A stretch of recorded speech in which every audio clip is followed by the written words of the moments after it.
Le mois a été remarquable. Les contributions du chef de l'État Macky Sall ont été saluées par ses pairs de la sous-région. Contributions liées à la maîtrise de l'énergie, de l'agriculture, aux questions d'emploi des jeunes, bref, à la relance de l'économie sous-régionale à tous les niveaux. Le ministre de l'économie et des finances fait ici le point de la participation du Sénégal à ce sommet.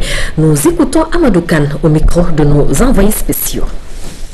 Ça a été un sommet au cours duquel des questions importantes ont été soulevées.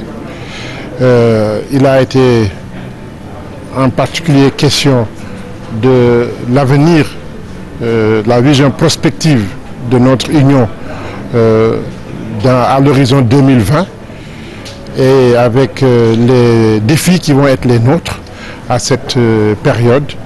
Les défis liés à la sécurité, les défis liés au chômage des jeunes et donc aux emplois à trouver aux jeunes, les défis liés à l'autosuffisance alimentaire, que je préfère à la lutte contre la pauvreté. Sur toutes ces questions, le président de la République a apporté une contribution importante. Je dois souligner que le rapport prospectif a été fait par notre compatriote Mamadou Lamine Loum au nom du comité du haut panel des experts.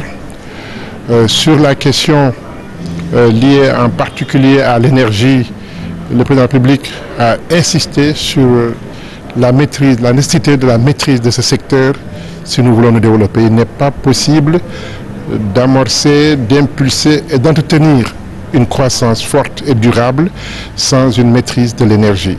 Et il est maintenant convenu aussi que cette question de maîtrise de l'énergie, comme l'a dit le président de la République, ne pourrait se faire que dans un cadre régional, de façon durable, et en essayant d'avoir recours aux ressources les moins chères.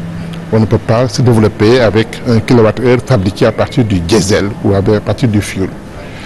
Sur la question de l'agriculture, des propositions aussi importantes ont été faites et des directives ont été données par les chefs d'État afin que la commission de l'UEMOA puisse poursuivre les actions entamées afin d'arriver à une croissance basée sur une maîtrise de notre alimentation et sur aussi, ça a été aussi l'occasion pour le président de la République d'apporter une contribution appréciée sur la question du foncier.